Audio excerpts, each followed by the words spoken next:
مشاهدينا عن هذا الموضوع نرحب بحمزة بن جدة اللاعب الجزائري الأسبق ووكيل اللاعبين المعتمد من الفيفا والمحلل الرياضي. أهلا بك معنا حمزة في برنامج اليوم. شكرا جزيلا. ضيف عزيز علينا دائما. الله يسلمك. يعني في البداية 11 ناديا في مسابقة دوري أبطال إفريقيا، ما هو دليل ذلك؟ وجود 11 ناديا من أندية الشمال الإفريقي والأندية العربية في كأس رابطة أبطال إفريقيا، نقدر نقول أنه أندية شمال إفريقيا هي البطولة هي الأندية المحبذة لبطولة كأس رابطة أبطال إفريقيا.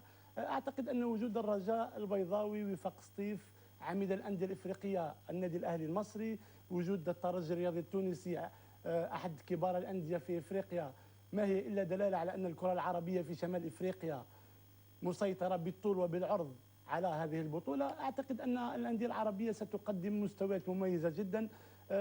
أعتقد وأتوقع أن تواجد الأندية العربية سيفوق 6 أندية في المرحلة الثانية. طيب، إضافة إلى البطاقات الأربع المضمونة، هل بإمكان النوادي الثلاث الأخرى ربما رفع غلة العرب؟ نعم، لأنه تعرف أنه مستوى الكرة الإفريقية حاليا ليس ذلك المستوى الكبير جدا. أعتقد أن أندية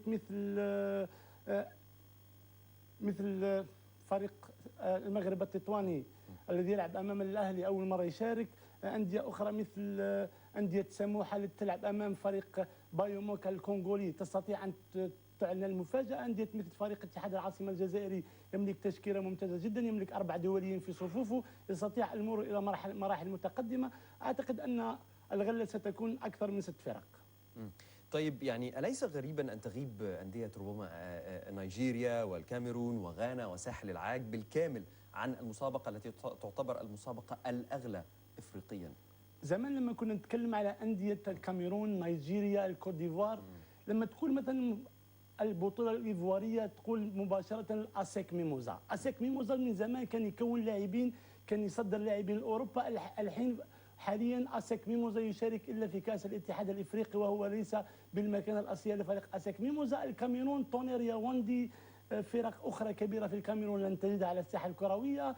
فرق مثل حورية كوناكري الغيني، أحد أكبر وأعتد الأندية الإفريقية، لا تجده. هذا دلالة على أن الأندية الإفريقية أصبحت تفكر في بيع اللاعبين مباشرة للأندية الأوروبية من أجل الدخل الاقتصادي. طيب، عدد الأندية العربية أقل في مسابقة الاتحاد الأفريقي، هل سيؤثر هذا على حظوظهم بالإجمال، أم أن العبرة ربما بحجم وقيمة هذه النوادي؟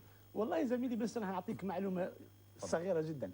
تعرف أنه أندية مثل النجم الرياضي الساحلي أو حتى الزمالك المصري هي الأندية التي تحبذ كأس الاتحاد الإفريقي.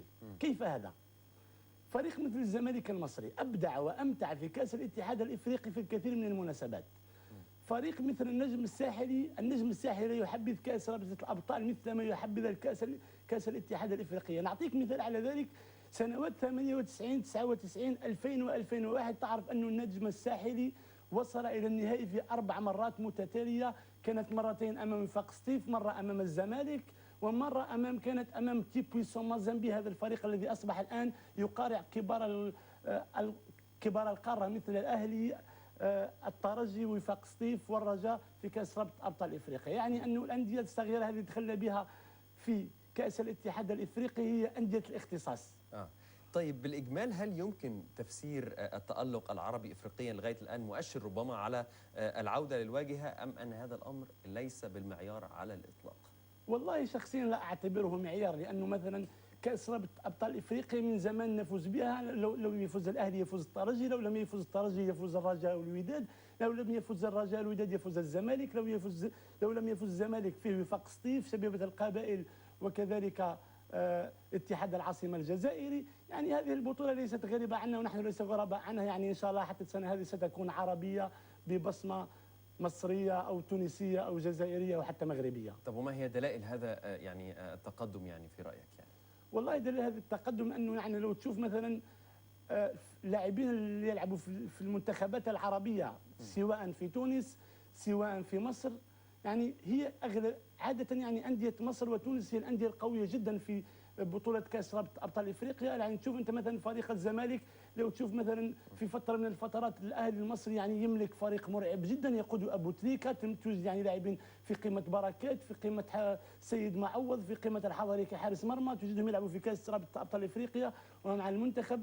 يعني اغلبيه الانديه الافريقيه الاخرى بما فيها الجزائر والمغرب يعني اغلبيه اللاعبين ينشطوا في اوروبا مثل ما هو في الكاميرون، كوت ديفوار، نيجيريا وغانا وبقيه الفرق الاخرى. طيب، وعلى مستوى الفرق العربية ما هي توقعاتك أيضا بين الفرق العربية؟